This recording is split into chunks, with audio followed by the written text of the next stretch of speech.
Episode 2. Shake Off Slumber. Seanan was the first to turn and bolt. Not out of cowardice, out of self-preservation. The darkness flowing from the strange creature had swallowed and extinguished his little globe of light, blanketing the glowing lichen and obliterating their comforting dimness. He couldn't see anything. All the spells he knew that might be helpful in this situation were destructive ones, and if he cast them, someone would get hurt. Running was the only sensible choice. Kirill was close behind. As a vampire, their eyes were better adapted to seeing in the dark than most, but they needed some light. They could make out the vague shapes of their companions, and of the great beast lumbering toward them, moving slowly in the confines of the chamber. They weren't sure whether the beast could fit through the tunnel, but something about the way it moved made them think it probably could, that it was like a cat or a ferret with flexible ribs that would compress to let it go free. So Kirill ran and hoped the others would be smart enough to do the same. Abigail couldn't hear the screaming, but she could see the beast. Her dark-adapted eyes were even keener than Kirill's, and she knew precisely where the danger was. She scrambled to grab Tam's arm, then stumbled as Tam jerked herself away, resisting the attempt to help. Abigail turned to flee, unwilling to save her classmate at the cost of herself. The tunnel was too narrow to let her spread her wings, and so, as in the forest, she ran, feathers puffed out, and crest standing erect. It was a natural physiological response meant to make her look larger, but what it did in this instance was scare Seanan so badly when she came charging out of the dolmen gate that he screamed and bolted for the nearest standing stones. Abigail barely noticed. As soon as she emerged into the opening, she took to the air, driving herself high into the suddenly midnight sky, away from the gate that loomed below her. Once she was higher than she judged the creature's reach to be, she turned, scanning for the others. Seanan wasn't hard to find, hidden behind the standing stones and peeking anxiously back at the gate. Kirill was more difficult. They had managed to put some distance between themselves and the gate, standing stock still next to a twisted ash tree with branches woven together like spiral basketry, and there was still no sign of Tam. Abigail swooped lower, wings silent in the sudden night, then recoiled as the head of the beast emerged through the dolmen gate, the moon at its crown growing brighter as soon as it was in the open air. The beast came and kept on coming, step after ponderous step, until the whole of its vastness was free. It was majestic. It was terrifying. Abigail had the distinct feeling that she shouldn't even be looking at it, that she hadn't earned the right. And there, staggering out of the gate in its wake, was Tam. The beast continued to plod inexorably away from the dolmen gate, and once she was sure it wasn't turning back, Abigail swooped down and landed next to her classmate, signing a quick query. "Are you all right?" "I'm fine," said Tam. "Where are the others?" Abigail beckoned for her to follow as she turned and ran to where Seanan was hidden, and then to Kirill by the tree. All four of them clustered there, under that impossible midnight sky, as the beast from the cave lumbered onward, dragging darkness with it. The darkness wasn't its wake. The darkness was its herald and attendant, both racing ahead and following behind, cloaking everything around it in transformative night. Kirill scanned the fields around them, looking for any escape from this sudden, swallowing dark. And in the distance, they spotted a glimmering dapple of what looked like sunlight.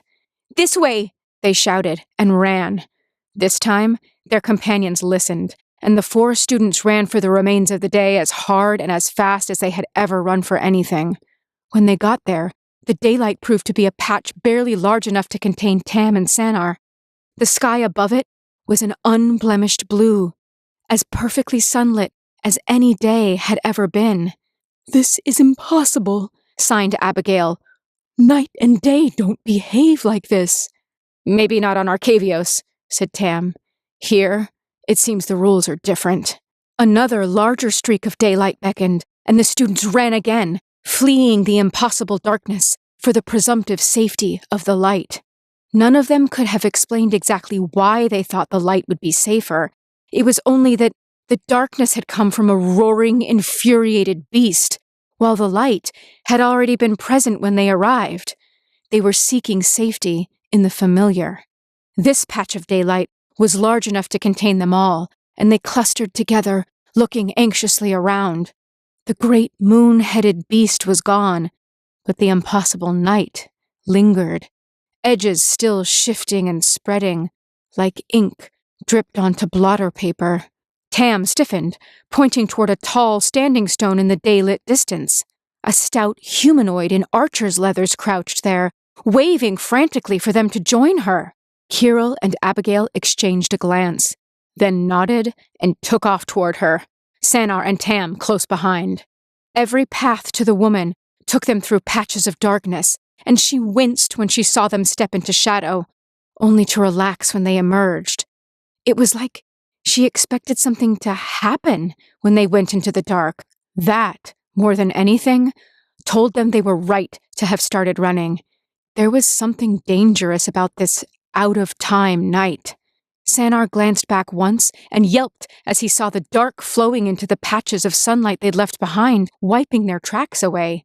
"Keep going! Keep going!" he babbled, speeding up. In a matter of seconds, they were sharing the small patch of sunlight with the strange woman, who looked at them, nodded, and said, "Follow me," in a tone that left no room for argument or negotiation. She turned and ran. They followed.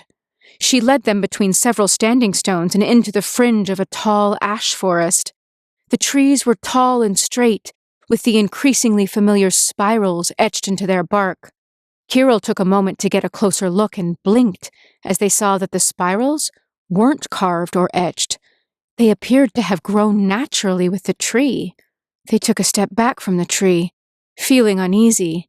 The last time they'd seen patterns appearing spontaneously in nature, it had been an immediate precursor to the invasion. But this strange woman didn't seem bothered by the spirals. Indeed, there were spiral patterns etched into the leather of her tunic, and her hair was plaited in a 3-strand braid, echoing the spirals without replicating them. Wherever they were, this was apparently normal here. "What was that?" asked Sanar, looking to Tam for answers. "I don't know," said Tam. She looked up, verifying that the sky above them was still bright with daylight, dominated by the high brightness of the sun. I don't know." "If we're playing questions, I've won," said the stranger. Her accent was as unfamiliar as everything else about her. "Who are you, and where did you come here from?" It was a fair question. It just wasn't one they had the vocabulary to answer. Abigail finally stepped forward, following her poet's instincts, and signed, "We're students at a grand academy, in a place very far away from here. We slipped and fell and wound up in your meadow. We don't mean any harm, but we don't know where we are, and we don't know how we're going to get back." The stranger winced. "I'm sure you mean well, but please, stay out of my head. You're not part of the thought weft. You're not meant to be there." Abigail looked stricken, then nodded, not even signing her apologies. The stranger sighed. "I can see you mean no harm, pretty bird. Forgive an old hero her frailties. As to the passage, it's been happening since the Enial Ionside cracked the shell of the world. People tumble down tunnels and fetch up here in Lorwyn, if they're lucky. Or the other side of the division, in Shadowmoor, if they're not." Kirill frowned. "Enial Ionside," they said, mentally comparing the words to some of the older archaeological texts they'd read. "The metal invasion?" they finally guessed. The woman nodded. "That's what the boggarts call it." "Who are you?" asked Tam. "My name is Bridget Bailey, hero of Kinsbale, and I'm pleased to welcome you to Lorwyn. You're a lucky lot. Most who run afoul of Isilu don't make it back to the daylit side of the world anytime soon." "Isilu?" asked Tam. "Was that the great beast we saw? The one with the moon on its head?" "If there are any other night elementals roving about, we're going to have problems bigger than a single hero can solve," said Brigitte. Yes, that was Isilu. It's supposed to be sleeping right now, not stomping through and seeding Shadowmoor in our territories. Is Shadowmoor what you call the nighttime? Tam gestured to the stark divide between the daylight where they stood and the still spreading night not far away. There was no transition between the two, just a cut as sharp as a painter's brushstroke, with day on one side and night on the other. Oh, you're not from around here at all, are you? Brigitte shook her head. I'll explain more once we're away from this place. I didn't change in the Great Aurora and I don't care to now. Why were you here? Asked Sanar, not to be left out of the questioning. I mentioned you weren't the first strangers to come tumbling into Lorwyn. Well, we're still trying to figure out exactly how that happens. No one's ever caught your sort arriving or departing for that matter. There have always been rumours, but they were rare before. And now it seems like you can't turn around without hearing that some crew on the Wanderwine has taken on a stranger, or some pretty fool has been captured by the elves and carted back to Lysalana for questioning. So, when I heard rumour of a strange light in the sky, I thought to myself, why, Brigitte, that might be where the strangers are coming from, and I came out to see whether I might be right. And here I am, and here you are, and there it is. She gestured to the sky. The students followed her motion and sighed almost in unison as they saw the triangular outline of the omen path that had delivered them to Lorwyn in the first place. It was still there, faint and distant, and wreathed in daylight. For the moment, the spreading darkness was continuing to swallow that part of the sky, and even as they watched, it washed over the iridescent triangle, seemingly wiping it away. No! Signed Abigail, a hard, involuntary gesture of negation, and threw herself into the air, wings flapping hard as she rose toward where the omen path had been. The others watched and saw the moment when she confirmed that it was gone, when her posture changed, hope fading.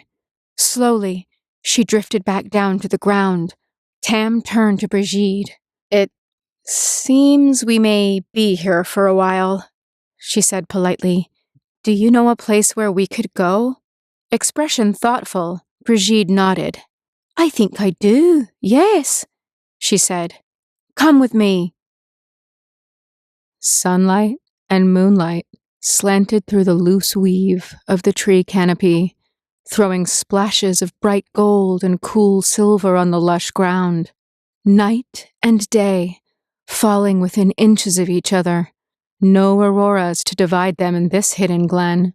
The grass was so green it could have shamed emeralds, but it paled in comparison to the incredible profusion and array of wildflowers. Every color of the rainbow was represented, as well as white flowers the size of an elf's palm, and tiny black blossoms shaped like a child's drawing of a falling star. Their centers were darker still, the color of the space between stars, and they smelled as sweet as blistered honey drizzled straight onto an open fire. Those that grew in moonlight rather than endless sun glowed like stars in their patchy darkness, and the result was a third light joining the celestial two, a fairy light that could be found nowhere else. The trees, which stood straight and tall under their burden of climbing vines and trumpet-shaped flowers, grew densely right up to the edge of the glen, which was divided down the middle by a sweetly chuckling brook that ran over stones polished round by time and the weight of water.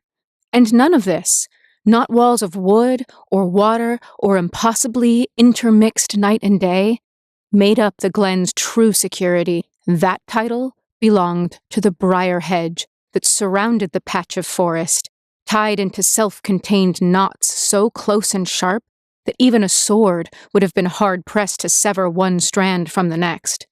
Their thorns were long and wickedly sharp, gently curving into hooks that could grab and sink into flesh if anyone got too close.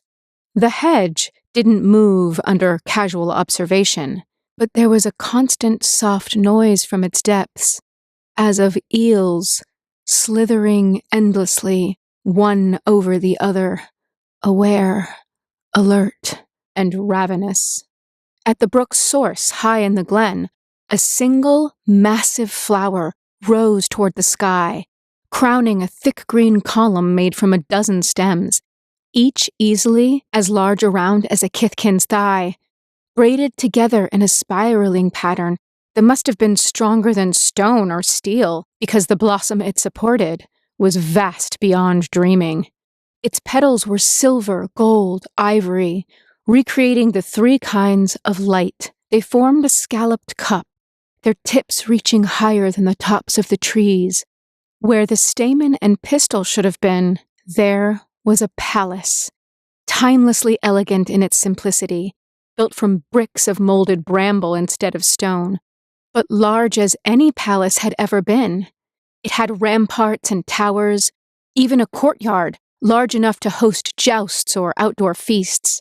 It was impossible, and in its impossibility, it was infinitely magical, a monument to everything the fairy court was capable of. Patches of night and day dappled the walls and grounds, beautiful in their chaos. This was Glen Elendra, the stronghold of the fairy queen, once protectorate of Una the Great Mother, now home and holding of Queen Marilyn of the Fae. Fairies danced through the interlaced branches and flitted through the palace halls, light glinting off their carapaces until they shone like jewels. Much like the wildflowers, they came in every possible color, and their silhouettes cut an endless kaleidoscope of shapes and angles as they flew. They flew to keep themselves in either shadow or sun, not allowing the transition between the two to distract them from their tasks. At the Briar Wall, the fairy that had slipped through an omen path to Arcavios and lured a group of students into another world, squeezed through a gap between the thorns. The gap was narrow, too narrow for anything larger than a fairy, and this was a large example of its kind. Once through, the fairy shook itself to straighten out its tattered wings, then stepped into the nearest patch of light, with all the eagerness and enthusiasm of a thief being led to the gallows. The transformation that had accompanied its passage into Shadowmoor ran across it in reverse, pulling the gleaming green from its exoskeleton, smoothing the tatters in its wings, and generally softening the shape of it. In a matter of seconds, a small blue Lorwyn fairy stood where the green fairy had been, and it looked at itself with measurable disappointment before stepping off the branch and flying off toward the palace, wings buzzing frantically. Once it reached Glen Elendra proper, it vanished into the clouds of fairies thronging the halls, no more or less eye-catching than any of the rest of them. Some were sweeping the halls, others were in the kitchen, feeding bits of fallen briar into the fire and mixing batter for the afternoon's cakes. The palace was sized for use by elves, but populated almost entirely by fairies who were scarcely taller than an adult human's hand. It was a contradiction that ran all through the place, worked into every wall and doorframe. The little blue fairy flew through the palace to the solarium, where swarms of fairies tended the queen's flowers, removing bruised or blemished petals to encourage new growth. It paused there to claim a sprig of foxglove, then flew onward into the warren of the halls until it reached a rarity, a closed door. A circular opening had been cut into the door itself, forming a rising sun shape at the very top.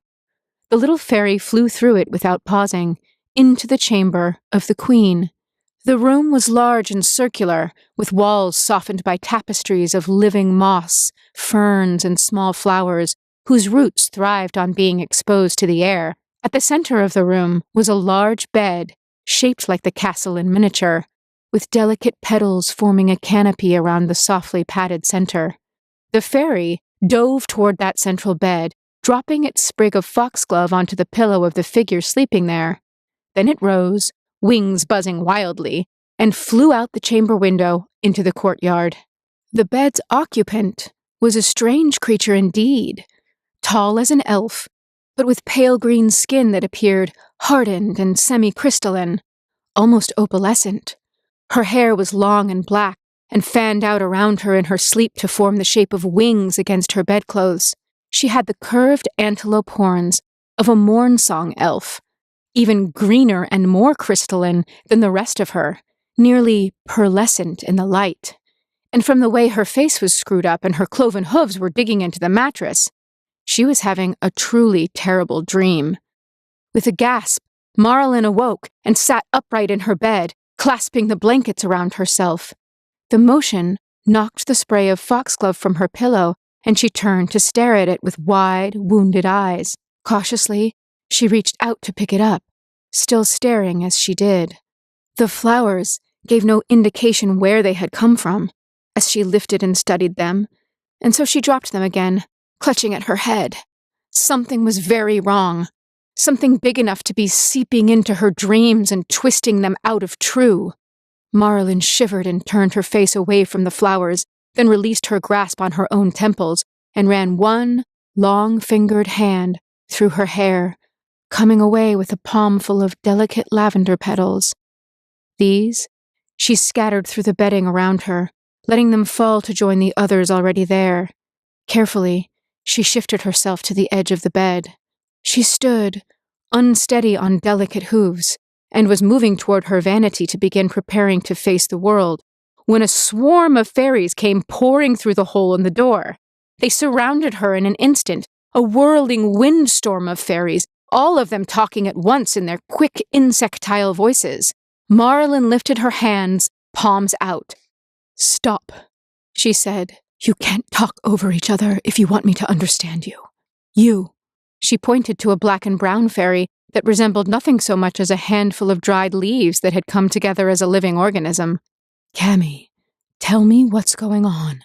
The little fairy drew herself up taller while hovering a few feet away from Marlin's face, then flew boldly forward toward the queen.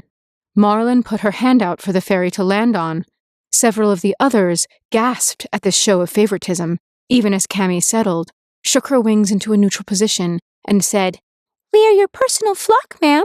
"Yes, you are," Marlin agreed. These were the fairies who had been chosen, or had elected themselves in some cases, to see to her physical needs, as she and Glenalendra continued to adjust to one another. As an avatar of the former fairy queen, who had been created to mimic a morn-song elf, it was unclear just how far those adjustments would go. The palace had taken the better part of a decade to expand enough to grant her access to all its spaces. It had taken more than twice as long for her skin to begin hardening into a fairy's hard carapace. During these transitions, the fairies had decided both queen and castle needed help to ease the way. Marlin hadn't objected. As an avatar of Una, who rejected her maker so vociferously, it was difficult for her to properly connect to her subjects. Her name didn't carry the weight of her maker mother's. If the fairies wanted to bond themselves to her more tightly through service, she would allow it, and gladly. "There are 35 of us for the days in proper swarming season," continued Cammy. "Yes," agreed Marlin, lacking anything else to do. "But now there are 34 of us. And a heron is missing, and he's not slacking off in any of the usual places, but we've all had to do his work for him," said Cammy. She scowled, looking frustrated. "He's been gone hours and hours and hours, and we've sent a few scouts looking for him, but he's not to be found." Marlin blinked. "Worst, though, someone's been using his bed and his place, and when the flock's in motion, it seems there's 35, so we don't know where he is, or why, or who's been putting their head to his pillow." Marlin had long since learned to take the concerns of her fairies seriously. When added to the dream that had woken her, which was fading into jagged streaks of darkness and stomach-twisting feeling that things were out of order with the world, it was genuinely unsettling. She was still trying to decide what this might mean when the chamber door swung open and an elven man stepped inside. He was dressed in the greens and browns of a gilt-leaf hunter, and a complicated glamour made it look as if his long-destroyed horns graced his head with the span and majesty they possessed on the moonlight side of the cycle, where his Shadowmoor self walked without the injuries of his Lorwyn past. Like the fairies who thronged the halls, he had long since learned the art of stepping around shadow, keeping himself on the side of the aurora that contained his memory of the moment. "Rhys," said Marlin, voice thick with relief. She lowered her hand, leaving Cammy to hover where she had been standing for a moment, before she flew to rejoin the rest of the ever-circling flock. Marlin started toward her friend. Rhys was far older than any elf was meant to be, ancient by any standard of their once-shared people. But like her, he showed none of it on his face. Any who saw him would have thought him a hunter in his prime, if not for the silent warning provided by horns, which were larger and wider than they would have ever had time to grow under normal circumstances. He was her friend, her confidant, one of the only people who understood how much she had changed and how much she feared the changes yet to come, and should the need arise, her executioner. Marlin was born of Una, and Una had been the rot at the root of Lorwyn Shadowmoor's very heart. The death of the old fairy queen had been a gift to the world, given at great cost, and Marlin refused to allow herself to follow her creator's path into cruelty. Should she show any sign that her slow transformations had started to lead her down her creator's path, Rhys would kill her, pulling the dagger he kept drenched in moonglove extract from his belt and driving it through her heart. There was no cure for the poison known as moonglow in Lorwyn. Some said that dawnglove, which bloomed only in Shadowmoor, could be used to counter it, but there was no proving that while the sun was shining. Neither flower would grow in Glen Elendra. They required an environment that was all day or all night, not mingled as they were around the fairy court. As long as Marlin needed him to kill her, Rhys would live, and as long as Rhys lived, Marlin would fight to not make him carry the burden of her death.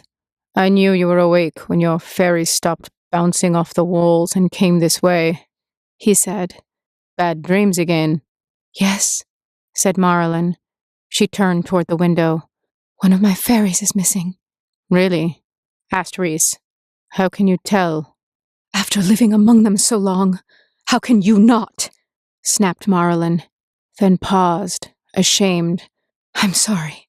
You didn't deserve that." She turned back to Cammy, still hovering. "Get the others, and go looking for a heron," she said.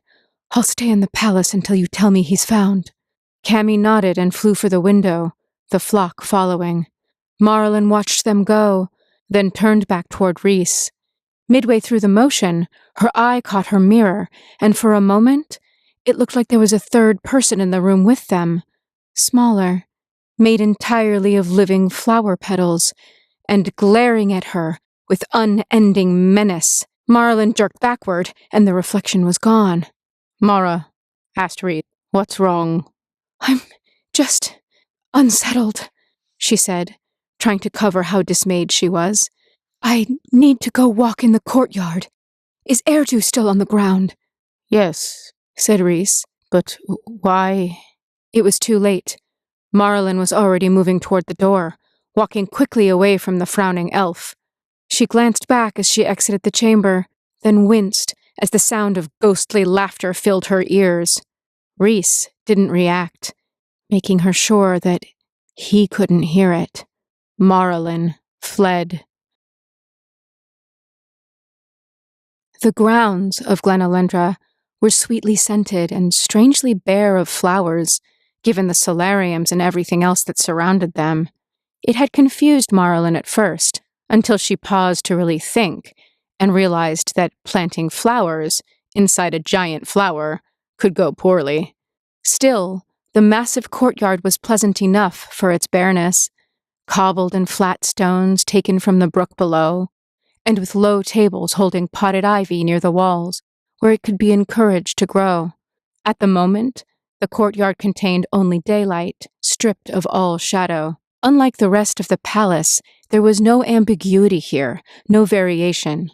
Only Lorwyn, and at the center of it all lounged a great, impossible beast, six-legged, with red and white fur and a long tail of thorns that looped around the entire space as barrier and banner. Its wings were folded in contentment, and to make it small enough to fit, a gleaming sun hovered just above its head, and warmth and light radiated off of it in a wave, turning the courtyard golden and comforting. It raised its head as Marlin approached, looking at her in silent familiarity. To be beloved of Erdu was to be beloved of the sun in all its impossible vastness. Marlin sometimes thought the day elemental was too great to be fully perceived by anything less than itself. When it stood, it seemed infinitely large, but when it curled close and content, it could fit into almost any space it chose, like a courtyard, like the company of a queen. "Hello, old friend," said Marlin, coming closer. The beast brought its head lower until she could press one hand flat against its muzzle, marveling, as always, at how the elemental made her seem as small as one of her own fairies. She pressed her palm flat against its skin and closed her eyes, just standing there for several minutes. The beast snorted lightly, and she stepped back, opening her eyes and smiling. It rose like the morning sun, shaking itself before ambling toward the courtyard's edge. "I suppose I'll see you later," said Marlin, and turned to return to her room as the glorious beast left the courtyard and walked away, still radiant, still warm. She would wait, and when her fairies had news, they would bring it to her. A cluster of fairies on the wall watched the beast as it left. "Never good to keep the day contained," commented one. "He'll be back," said another. As Erdu walked away, the patches of darkness that grew everywhere else on the grounds began to pepper the courtyard, their opening accompanied by patches of night in the formerly smooth blue sky above. Marlin kept walking, sticking to the sunlit path. Not far away, the little blue fairy listened to their exchange and frowned, visibly perplexed. It looked around, spotting a newly opened patch of shadowmoor, and dove into the moonlight, letting its transformation repeat in reverse. Blue becoming green, smoothness becoming jagged and ornate. Now giggling and delighted, it took to the air, following Marlin's path through the palace to her room. Its business in Glen Elendra was not yet done. Liliana Vess had been at Strixhaven long enough, both as a professor and a student, to understand how Introduction to Magibotanical Environments worked. The students would sign up, learn about the magical plants of Arcavios, and when the time was right, they'd go out to gather specimens while she got an afternoon off from teaching and could catch up on her grading. And so far, that was exactly what she'd gotten. Until now. She glared at her office door like it had personally offended her, silently commanding whoever had dared to knock outside her posted office hours to go away and leave her alone. Instead, they knocked again. Liliana rose in a swirl of black skirt and stormed to the door, intending to give the intruder a piece of her mind. Instead, she opened the door and froze, one hand rising to cover her mouth. In the hall outside her office, a Johnny Goldmane stood and met her stare directly, expression as endlessly gentle as always. "Hello, Liliana." "A Johnny?" She stepped back, gesturing for him to enter. "This is a surprise." "I suppose it is," he agreed, stepping inside so she could close the door. "I needed to see you. I needed to be sure—" His voice trailed off, like he wasn't sure how to continue. Liliana took a sharp breath. "Tea?" she asked. "I don't have anything stronger. This is a school." "That doesn't stop everyone." "Sadly, when you're trying to apologize for as much as I am, following the rules becomes essential." She turned to cross to the tea set on her sideboard, then stopped, pressing her hands flat against the wood, back to Ajani. "Who died?" she asked. "How did you know?" I've been a necromancer a long, long time. It's not always about zombies and cackling in the moonlight. Sometimes it's about telling people you weren't fast enough, and that just because you can make them get up and walk around, that doesn't mean you can bring them back. So please, Johnny, let's not kid ourselves that we're old friends or that you just came to see how I am. We've lost someone, and I know that's why you're here. Who died? Jace. It was such a small word. 1 syllable, 4 letters, and yet it fell into the room like the end of everything, like a hammer against the hardened walls of what remained of her heart. Jace Bellerin, that brilliant, beautiful disaster. He couldn't be dead. He couldn't be gone. Not after everything he'd survived. Not after Tezzeret and Bolas and New Phyrexia.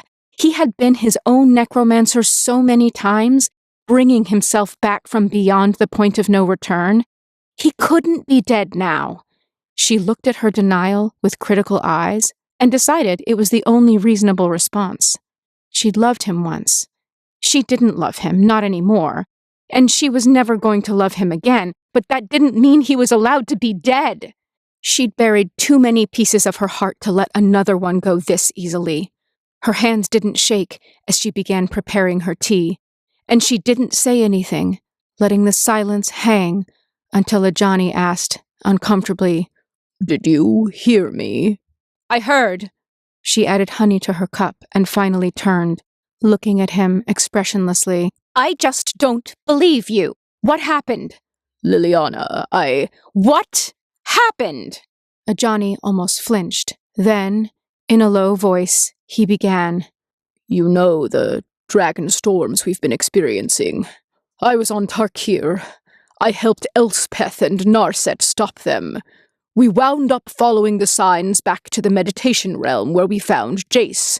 He paused for a moment, swallowing. He wasn't Phyrexian anymore, but he was wrong somehow. He was casting something none of us could identify, and he lost control. He lost control of the spell, and it came apart in his hands, and then he came apart with it. The spell took him, and he was gone. Just light and energy on the wind." He... She stopped and shook her head. "There was no body. He's not dead. Jace Bellerin wouldn't die without leaving a body." "Liliana." Another pause, another swallow. "There's something else I have to tell you. The storms racked the meditation realm. They ripped through everything. And Jace lied when he let you go on Revnica. He let Ugin capture Bolas at the same time, and allowed us all to think that he had died. So Bolas escaped." Her teacup shattered as it hit the floor. "He used an omen path. We don't know whether his spark is intact, and even if it is, he doesn't know where you are. But you needed to know." Liliana was still staring at him when the office door banged open, and Dina barged inside, leafy hair askew. "Professor Vess, 4 of the students I took out with me today are missing." Liliana turned away from Ajani and toward her student, professionalism settling over her like a shroud. "What happened?" "One of them shouted about seeing this weird little flying thing, like a big bug with hands, and took off. The others followed. We think they fell down an omen path, but it closed before we could go after them. Please, we need to find them." Liliana and Ajani exchanged a look. "Weird flying thing? Like a big bug?" asked Liliana. "That could be too many things," said Ajani. "There's nothing like that around here," said Liliana. Dina looked between them, panic seeming to abate somewhat as she passed the responsibility along. "Can you find them?" she asked. "I can certainly try," said Ajani. "Can you show us where they were?" Dina nodded, and they set off.